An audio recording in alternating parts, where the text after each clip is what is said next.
High-grade Universal Century Victory Gundam.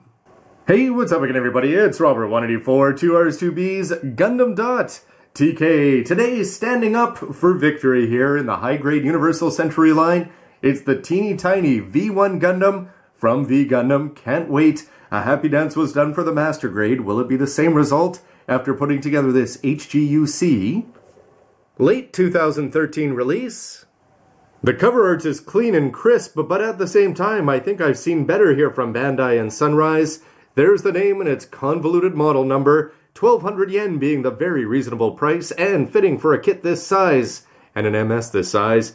And it's taken a long time, but 165 here, joining the HGUC ranks. And don't forget, for Gunpla, new and old, you can get it all from the good folks Hobby Link Japan, and there's links directly below in the description. The V Gundam is one of my favorite MSs of all time. Of course, everybody's going to have different thoughts about it, but as the first lead of V Gundam the anime, you can see the little mark down there, and Uso's first mobile suit, it's sort of interesting because unlike the super prototypes we've seen oh so many times in Gundam, this one was much more of a mass-produced kit, and between the Hexa and Marvin and everybody else piloting it over time, it's definitely, if you like any one of those pilots, I'm sure it's got a place in quite a few people's hearts. But despite that, it's not taking up a lot of shelf space as there's not that many available. 1/145th non-grade back in the day, 1993 May. You can see that it was followed up by the V- as it got its mid-season upgrade there. Followed up by the V2, and the V2 had its variations, along with a few other strange-looking V Gundam kits. The 1/100th kit came out in April 1993 for 1500 yen, and it transforms, something the Swan one didn't, into a top and bottom there with a core fighter. The V- variation also followed there in July, before we got a whole bunch of V2s down there with the Assault and the Buster becoming the massive Assault Buster if you want to do it up yourself. Not a lot of other 1/100th options, but we did get the V2 in 1/60th. V1, no love there. But in master grade form, the V1 at the moment is outdoing its successor, the V2, as it does have a master grade thanks to Katoki Hajime. You can also see some Hexa variations there, lots of clear pink parts that you're also going to see here, and the transformation mechanism, with a lot of complicated little parts there. The HGUC, it'll be interesting to see just how many details and how solid it's going to be. As the pro images on the side of the box are going to be revealing a relatively simple MS there, all white legs, a little bit of blue on the skirts, but otherwise following the main tricolor scheme there with its unique blue. You can see the shield there doing a good job of protecting the back, and some open thrusters on the back. Information about its development by the Ligue Militaire, and then over here you get to see some nice CG artwork. That I think is selling me a little bit more than the cover image. But how about the action poses here? The beam shield, you're actually going to have the little red elbow there pop out so you can go and attach that on. Of course, you're going to have to put it in an awkward derpy forward position there. At the same time, you can see that the hips are going to be rotating in a double bend for the knees. And when he's got his beam spatula in hand and his arm up saying, hey, nobody's coming through this shield.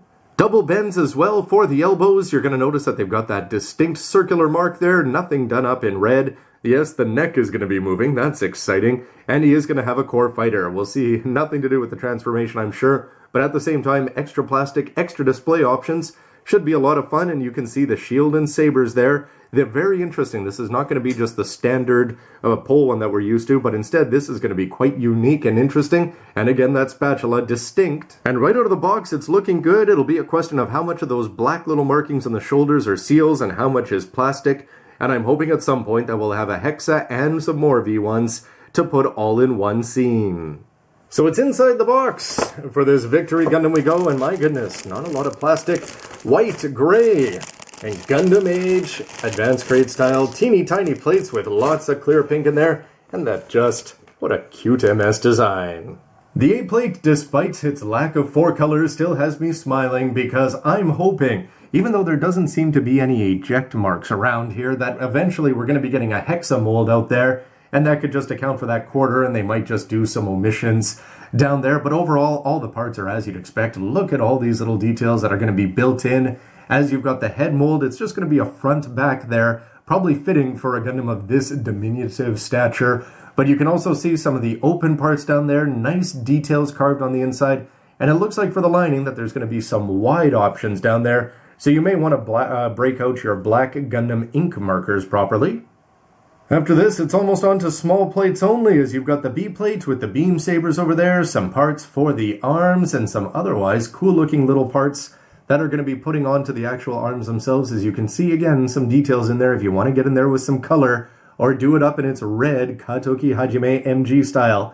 I think you could have some fun with this kit. But I think they absolutely nailed it here with the C plate giving, I would say, just the right shade of blue. Definitely lighter than especially the new Gundam or even the RX-78-2. I think this hits all the right notes, as you can see that you're going to be getting that small waist, and the skirts are going to be looking good as you can add the all-important colors on the front, and all the parts there for the chest are looking good as you can add in the vents. Everything, again, is looking like a victory. The D plate is where we get our first signs of ejectable parts, as you can see that they've got add-on parts over here, here, and here, so it looks like it can all be arranged. Could we imagine getting some different colors besides just the hex and the white? Anyway, I'm just dreaming here. But here you can see the regular weapons looking good with that nice little circle drawn in properly down there. You can see the old double boosters and everything looking exactly as they should in this scaled down, reasonably priced, and hopefully fantastically proportioned kit. And as we've seen with the Gundam Age kits, they're getting away from the 4-color A plate and they're moving into something smaller here. E1, they're going to be giving you 2 identical V fins there, so I suppose that you could be losing one. As you know, when you lose 3 meters, it's just that much easier to lose your forehead. Oh yes, my high-grade wing, which I thought was perfect. Yeah, my V fin's fallen off about 20 times since I called it nearly perfect in the video. But I digress, and back on here, love the details there. Angry, just little blade-like parts there that are going to be looking good in the chest section. With E2 giving you the parts that you'd expect down there for the feet, for the cockpit hatch, as you've got these nice little red details that are showing some color underneath. You've also got the part up there for the camera lens, the goatee, and the under eyes, all done up in a very nice red there. And you can just see that they went to the trouble of giving us lots of extra parts. If you want to shield this guy up and protect the back of his arm, they're going to let you do that in proper color style. And oh yes, anytime that you're going to be getting silly names like this, BSLD. Well, anyway, I'm just impressed by this because you're getting the massive beam shield. Compared to real grades, you know what, I have to give credit to the Strike Freedom and the Destiny. They still look pretty good with the seals on there, but there's nothing like getting it proper in plastic right out of the box. You've got a big oversized beam saber down there, which is going to help offset the overall chibi size of this kit. 2 of them, in fact. And if you want to go for the spray fan over here, or if you just want to go and just whoosh your beam saber around, well, this guy can do it better than anybody, and if it comes to flipping pancakes, he's on the job. And this is something I couldn't be more pleased with. 1/144th V Gundam, you can see the green there for the head and for the weapons. And otherwise, besides those 5 little black details that they're going to be giving you in sticker form in the eyes, they gave it all to us in plastic. Just incredible that they can get 15 meters down in something that's going to be a lot smaller when you put it all together, and still be doing it in plastic instead of relying on seals. You hear that, Nemo? The manual is going to be showing off one of the most important features, 15.2 meters, teeny tiny. Can't wait to see how that's reflected in the height of the Gunpla. Here you can see all the weapons in English, and it is looking sharp along with that classic V Gundam logo. With a nice color splash page there on the inside with some focus on the backpack, the beams looking very good in hand there, and he's holding the BR well. Don't poke your eyes out, kids, or if you want to, you can go and cut off those little nubs at the end of the V-fin. The beam shields are looking good. Can you get past that elbow? I've been making jokes about it for years. At the same time, just having the shield in hand and having an HGUC V1 Gundam, all is forgiven. As ultimately, it's just great to have one. Thanks to the All Gundam project, part of Gundam Build Fighters there, you can see some of the classics, some of them the new, like the Double Zeta and God are not all that old. And there it is, the Wing, the DX, the V1, V2 on its way, and more. Hopefully we get to catch them all. Not a lot of plastic required, but all the colors are going to be there, as when you head inside, there is going to be a fair bit of white space around here with their standard manual. You can see a couple seals for the head and for the shoulders, but overall, definitely not an over-reliance. Put the legs together, those will be shown independently. You can see the thrusters getting put into the backpack. Action Base 2s are your friend, as are the beam sabers and rifle. Before you've got some color help here, and more pieces than I would expect to go into that core fighter. It looks like it's going to be looking good without any seals or extra work or paint required. The head is going to be sticking out, and that V-fin is still reminding us of a V for victory. Some more great pictures there on the back, and that nice art. And as you move down here, it's the blue that's of the most interest to me. White 60%, Indie blue 40%, and a smidgen there of emerald green.